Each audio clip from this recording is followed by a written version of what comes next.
Hello everyone, welcome to our YouTube channel JK latest info. तो world geography की बात करेंगे। आज हम पार्ट 5 यहाँ पे कवर करने वाले हैं। और इससे पहले हम बेसिक्स वर्ल्ड ज्योग्राफी के पढ़ चुके थे, एशिया के बारे में पढ़ चुके थे, अफ्रीका के बारे में पढ़ चुके थे। आज के इस लेक्चर में हम नॉर्थ अमेरिका कवर करने वाले हैं। इंपॉर्टेंट और टू द पॉइंट पढ़ने वाले हैं। यहाँ पे ज़्यादा डेप्थ में नहीं जाने वाले। जो हमारे लिए इंपॉर्टेंट हमको लगता है हम वही डिस्कस करने वाले हैं। कंटिन्यूट जैसे ही खत्म हो गए, आगे स्ट्रैटेजी आप सभी को हम ऑलरेडी बता चुके हैं। हम स्टार्ट करते हैं, डायरेक्ट जंप करते हैं अपने टॉपिक की तरफ। हमारा टॉपिक क्या रहने वाला है यहाँ पे। अगर हम बात करेंगे नॉर्थ अमेरिका की बात करें, हमने सीक्वेंस पढ़ लिया था। एरिया वाइज 3rd नंबर पे आता है, पॉपुलेशन सबसे 4th नंबर पे आता है। ये बेसिक्स हम पहले कवर कर चुके थे। क्लियर हो गया। तो बाकी अगर हम इसके अगर बाउंड्रीज की बात करेंगे, नॉर्थ के साइड में आपको मैप भी देखने को मिल रहा होगा। अगर नॉर्थ के साइड में चल जाओगे तो आर्कटिक ओशन देखने को मिल जाएगा। अगर वेस्ट की तरफ चल जाओगे तो पैसिफिक ओशन देखने को मिलेगा। ईस्ट की तरफ चल जाओगे अटलांटिक ओशन देखने को मिलेगा। साउथ की तरफ भी आपको पैसिफिक देखने को मिल जाएगा। साउथ ईस्ट साइड में जाओगे कैरेबियन सी आपको देखने को मिलेगा, या साउथ अमेरिका वाला साइड देखने को मिलेगा। तो इसको क्या क्या सब कुछ सामने आ रहा है वो आपको सब कुछ समझ आ रहा होगा। और मतलब कहाँ पे अटलांटिक ओशन है, मतलब ये मैप में आता कहाँ पर आपको वो देखना है। और इसके पैसिफिक ओशन कौन सी साइड में, अटलांटिक कौन सा, आर्टिक कौन से में, कौन सी साइड में है, वो आपने पहली वीडियो देख ली होगी तो ही आपको सब कुछ समझ आ गया होगा। बस साउथ ईस्ट की बात करेंगे तो साउथ ईस्ट में कौन सा है, हमने जब यहाँ पे बात की तो साउथ अमेरिका आ जाता है और कैरेबियन सी आ जाता है। इसमें किसी तरह का डाउट नहीं होगा। इसका नाम कैसे पड़ता है, इटालियन एक्सप्लोरर थे अमेरिगो वेस्पुकाई, उनके नाम पे नाम पड़ गया था अमेरिका वाला। तो आप सभी को ये पता होना चाहिए। यहाँ पे जो इंपॉर्टेंट वाटर बॉडीज की बात करेंगे, कौन सी वाटर बॉडीज हैं, तो Gulf of Mexico, Hudson Bay, Gulf of Saint Lawrence, इस तरह के जो इंपॉर्टेंट यहाँ के वाटर बॉडीज हैं आपको इनके बारे में पता होना चाहिए। आगे माउंटेन रेंजेस की बात करेंगे। सबसे बड़ी माउंटेन रेंज तो रॉकी माउंटेन्स हैं। और भी कई सारे माउंटेन रेंजेस यहाँ पे देखने को मिलती हैं, जैसे रॉकी माउंटेन है, अलास्का कैस्केड की बात करते हैं, सीरिया मैडर हो गया, सीरिया नेवाडा हो गया, ब्रुक्स हो गया। इस तरह के सारे माउंटेन रेंजेस है। बट आपको दो याद यहाँ पे रखनी है, एक रॉकी माउंटेन और एक अलास्का वाली माउंटेन। कैस्केड भी अगर पूछ लेगा था कौन से कंटिनेंट में आता है या कौन सी जगह पे आता है, तो कैस्केड का भी आपको पता होना चाहिए कहाँ की माउंटेन रेंज है। ये नॉर्थ अमेरिका की है। तो यहाँ पे भी किसी तरह की डिफिकल्टी आपको नहीं होनी चाहिए। अभी तक हम कुछ भी ऐसा नहीं है कि हम कोई इतना खतरनाक चीज़ पढ़ रहे हैं जो आपको याद करने में डिफिकल्टी हो जाएगी। बिल्कुल बेसिक इन्फॉर्मेशन आपसे शेयर कर रहा हूँ। जैसे मतलब होता है ना कि कई बार आप पहली बार पढ़ रहे हो, लास्ट टाइम भी डिस्कस करा था, आप वर्ल्ड ज्योग्राफी पहली बार पढ़ रहे हो, कई सारे नाम पहली बार सुनते हो, थोड़ा हो सकता है कि भाई कैसे याद करूँ, क्या है वो है। जब एक बार इसकी आदत पड़ जाएगी, वीडियोस देख रहे हो, एक बार कहीं पे गूगल वगैरह कर रहे हो, आपके सामने चीज़ें बार बार आती जाएंगी तो आपको सब कुछ ईजी लगेगा, टेंशन मत लेना। तो एरिया वाइज क्या वो हम पहले कवर कर चुके थे। वेस्ट में क्या है, नॉर्थ में क्या है, वो भी आपने देख लिया। नाम कैसे पड़ा था, वाटर बॉडीज कौन सी इंपॉर्टेंट है यहाँ पे, कौन से माउंटेन, जैसे हम इंडियन ज्योग्राफी में पढ़ेंगे हमारे यहाँ पे हिमालयाज हैं, समझ गए हो। इस तरह से हिमालयज में भी हमने देखा था कौन सी रेंज है, काराकोरम रेंज कोई है, जंस्कर रेंज कोई अलग है, ग्रेट हिमालयन अलग है, शिवालिक अलग है, इस तरह से करके ना। तो फिर अरावली रेंज थी। इस तरह से यहाँ पे भी कई सारी रेंजेस आपको देखने को मिलती हैं। रॉकी माउंटेन्स, अलास्का कैस्केड वगैरह, ये सारी माउंटेन रेंजेस के बारे में पता होना चाहिए। रिवर्स की बात करेंगे, देखो जैसे हम आपसे कोई पूछेगा, अगर बाहर कोई बंदा आएगा उसको बताओगे इंडिया की रिवर कौन सी है, आप बोलोगे गंगा है, ब्रह्मपुत्र है, इंडस रिवर है या नर्मदा है, इस तरह से बोल दोगे। मतलब वहाँ पे आप ये चांस कम बनते हैं कि जब किसी को ऐसे कोई बाहर का कोई इंसान उसको रिवर के बारे में बताओगे, या आप उसको उत्तराखंड में कौन सी आ रही है वहाँ से आप गंगा का नाम जरूर लोगे, मतलब बड़ी फेमस नदी का नाम लोगे ना। तो वहाँ पर आप ऐसा नहीं करोगे उसको ट्रिब्यूटरी वगैरह बता दोगे, यहाँ से सोन नदी आ रही है, सोन नदी है भाई वहाँ पे, समझ गए। इस तरह के नाम आप नहीं लोगे, पहले फेमस लोगे। उसी तरीके से आप तो वहाँ के रहने वाले नहीं, आपको सभी नदियों के नाम नहीं पता होंगे, कुछ इंपॉर्टेंट है वो आपको पता होना चाहिए, आती कहाँ पर नदी वगैरह। कोलाडो हो गया, कोलंबिया हो गया, मिसौरी, इसको मसूरी करके याद कर लेना, हमारे यहाँ पर मसूरी करके। तो मिसिसिपी, ये सारी यहाँ की फेमस रिवर्स हैं, इनके बारे में आपको पता होना चाहिए। नाम एटलीस्ट याद कर लो, बाकी एक्स्ट्रा इन्फॉर्मेशन आप खुद से कवर कर सकते हो। यहाँ के डैम्स की बात करें तो ऑरोविल डैम की बात करेंगे कि सबसे बड़ा डैम कौन सा है, ऑरोविल। सेकंड नंबर पे हूवर डैम आता है, फिर डॉर्शैक करके। आपने ये दो नाम हूवर, इन चाहे सबसे बड़ा ये है, लेकिन सबसे जो फेमस है वो कौन सा है, वो हूवर डैम है यहाँ का, अगर हम यहाँ पे बात करते हैं। आगे लेक्स की बात करें, सबसे बड़ी लेक कौन सी, सुपीरियर लेक है, फिर ह्यूरन लेक है, मिशिगन लेक है, ग्रेट बियर लेक है। ये सारी फेमस लेक हैं जब हम बात करते हैं नॉर्थ अमेरिका पूरे कंटिनेंट की बात करते हैं। तो पूरे नॉर्थ अमेरिका हमने देख लिया किस तरह की नदियाँ यहाँ से बहती हैं, किस तरह की लेक्स यहाँ पर हैं, किस तरह के डैम की हम बात करते हैं, किस तरह की माउंटेन रेंजेस हैं, बाउंड्रीज वगैरह क्या क्या है, बेसिक इन्फॉर्मेशन हमने यहाँ पे डिस्कस कर लिया है। ये बेसिक इन्फॉर्मेशन आपको एटलीस्ट इतना तो पता होना चाहिए।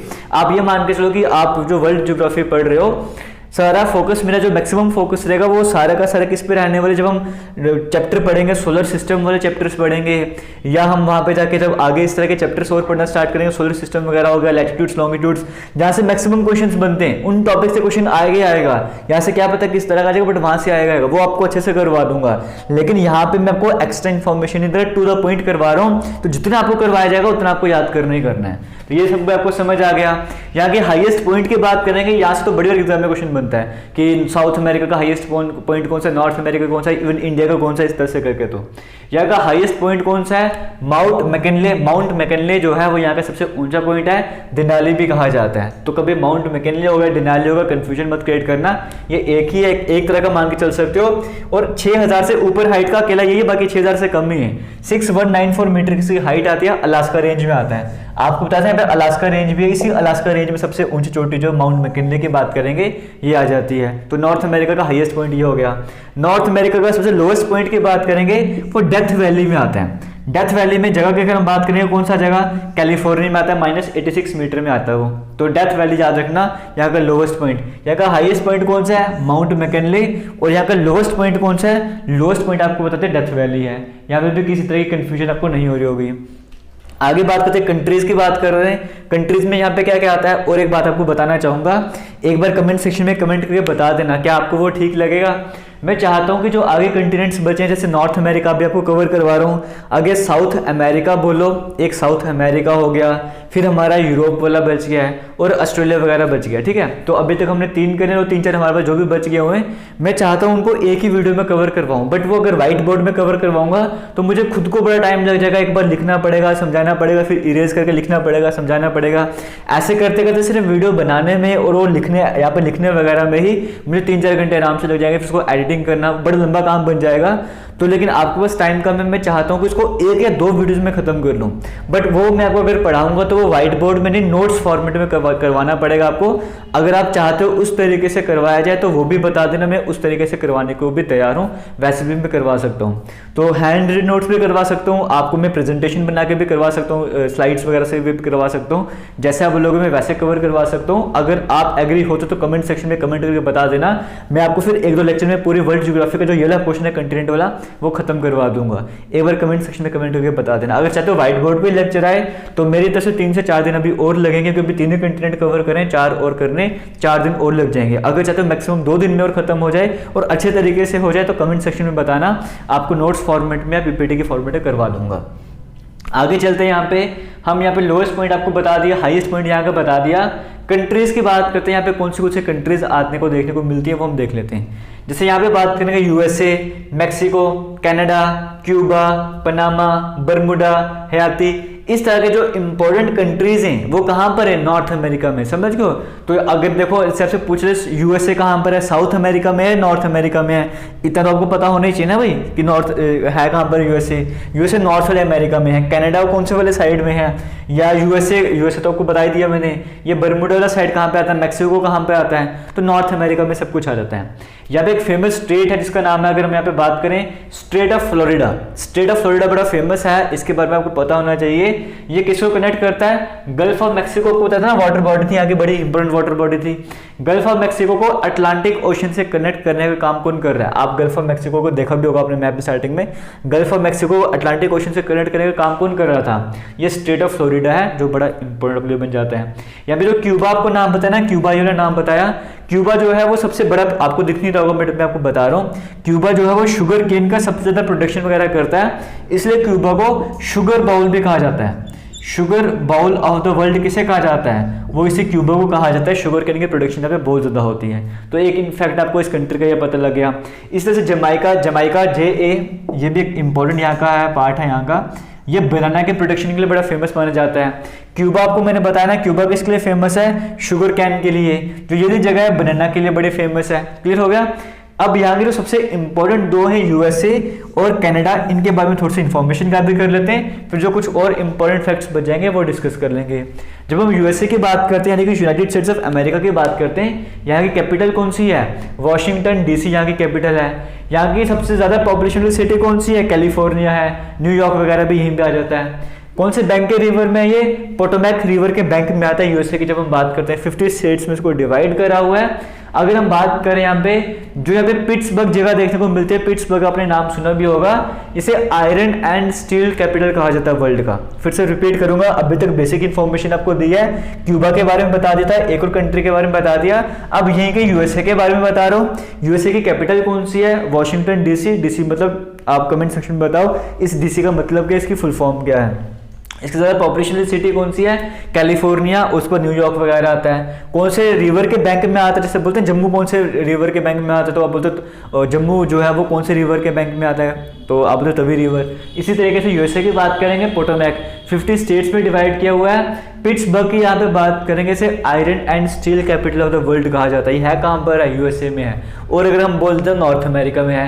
यहाँ के डेट्रॉइट की बात करेंगे, इसे automobile capital of the world कहा जाता है। आयरन स्टील की प्रोडक्शन ज्यादा होती है, ऑटोमोबाइल बड़े बनते हैं यहाँ पे। तो डेट्रॉइट और पिट्सबर्ग कहाँ पे आ गए? यूएसए में आ गए, यानी कि नॉर्थ अमेरिका में आ गए। ये बड़ी इंपॉर्टेंट इन्फॉर्मेशन शेयर कर रहा हूँ, जो एग्जाम में क्वेश्चंस बने हुए हैं वैसे वो भी आपसे डाटा में शेयर कर रहा हूँ। कनाडा की बात करेंगे, बड़ी बार एग्जाम में क्वेश्चन बनता है 49 पैरेलल जो किसके बीच की बाउंड्री है भाई, ये यूएसए और कनाडा के बीच में बाउंड्री का काम करता है। 49 पैरेलल की जब हम बात करेंगे, कनाडा की कैपिटल कौन सी है? ओटावा है। टोरंटो जो है उसकी सबसे बड़ी सिटी है। और अगर हम बात करें सबसे ज्यादा प्रोडक्शन यहाँ पे जो पेपर और पल्प की होती है वो कहाँ पे होती है? कनाडा में होती है। और यहाँ पे बात करें, या अगर हम बात करें यहाँ के माइंस है, सुडबरी माइंस करके, लीड, जिंक, सिल्वर इसकी प्रोडक्शन के लिए बड़ी फेमस है। तो कनाडा की इतनी सी इन्फॉर्मेशन, ज्यादा नहीं प्रोवाइड कर रहा हूँ मैं, जो बिल्कुल बेसिक इन्फॉर्मेशन है आपको वो प्रोवाइड करिए, आप आराम से याद कर सकते हो। यहाँ की मेजर सिटीज की बात करेंगे, कौन सी हैं? मैक्सिको सिटी जो कि मैक्सिको में है, न्यूयॉर्क सिटी जो कि यूएसए में है, लॉस एंजलिस जो कि यूएसए में है। आगे हम बात करें शिकागो, कहाँ पे? यूएसए में है। टोरंटो आपको पता ही है कनाडा में है। ह्यूस्टन कहाँ पे है? यूएसए में है। मॉन्ट्रियल प्रोटोकॉल आपने नाम सुना होगा, कनाडा में है। ये सभी कहाँ पर है आपको इतनी इन्फॉर्मेशन पता होना चाहिए। यहाँ की इंपॉर्टेंट सिटीज की बात कर रहे हैं। अब याद आपको डिविजन्स के बारे में नहीं करवा रहा कि नॉर्थ है, ये है, वो है, वो ज़्यादा डेप्थ में हो जाएगा, सिर्फ बेसिक इन्फॉर्मेशन आपसे शेयर कर रहा हूँ मैं। आगे बढ़ने से पहले आपको बताना चाहूँगा, आपको कल लास्ट टाइम भी बताया था जेकेएसएसबी की बात करें, ओली बोर्ड की तरफ से जो भी प्लान वगैरह चल रहे हैं जेकेएसएसबी के, उनमें 35% का ऑफ चल रहा है। वहाँ पे 4 से लेकर 7 फेब तक यहाँ पे इनका ऑफर आने वाला है। लिंक आपको डिस्क्रिप्शन बॉक्स में मिल जाएगा, कमेंट सेक्शन में भी मिल जाएगा। वहाँ पे जाके आप अगर कोर्सेज को परचेज करना चाहते हो तो कोर्सेज परचेज कर सकते हो। 35% का आपको ऑफ मिल रहा है। अगर आप कोड यूज़ करोगे वहाँ पे HNY कैपिटल में ये कोड आप यूज़ कर सकते हो, 35% आपको ऑफ रहने वाला है। एंड करते हैं यहाँ पे वीडियो का। अगर आपको बताऊंगा इसकी डिस्कवरी अमेरिका के किसी ने, कोलंबस ने करी थी 1492 AD में। किसी तरह की डिफिकल्टी आपको नहीं होगी। इसे continent of the new world पे कहा गया था। ये साउथ अमेरिका की बात करें, आपको दिख रहा है जो साउथ अमेरिका आता है, साउथ अमेरिका से कैसे कनेक्ट होता है? इस्थमस ऑफ पनामा, आपको पनामा देखने को मिल रहा होगा वहाँ पे, उसके थ्रू कनेक्शन होता है। एशिया से कैसे सेपरेट होता है? ये बेरिंग स्ट्रेट जो है इसे एशिया से सेपरेट करने का काम करता है। यहाँ पे जो ग्रेट लेक्स की बात करें या सेंट लॉरेंस रिवर की बात करें, 49 पैरेलल तो बाउंड्री है यूएसए कनाडा के बीच में। ये Great Lake, Saint Lawrence River की बात करें, ये भी जो बाउंड्री का काम करते हैं एक तरह से कनाडा और यूएसए के बीच में। यहाँ की जो सिलिकॉन वैली है, जो कि सैन फ्रांसिस्को में सिलिकॉन वैली है, ये फेमस किसके लिए है? सॉफ्टवेयर और कंप्यूटर इंडस्ट्री के लिए बड़ी फेमस है। ये कुछ इंपॉर्टेंट फैक्ट्स थे जब हम बात करते हैं नॉर्थ अमेरिका कंटिनेंट की। आने वाले कंटेंट्स के बारे में जल्दी इस वीडियो सामने आएंगी, बस कमेंट सेक्शन में बता देना। आप चाहते हो कि 2 दिन में वीडियोस खत्म हो जाए तो वो भी बता देना, अगर 3-4 दिन वेट कर सकते हो तो वो भी बता देना। बाकी जैसा आपको ठीक लगे। थैंक यू, जय हिंद।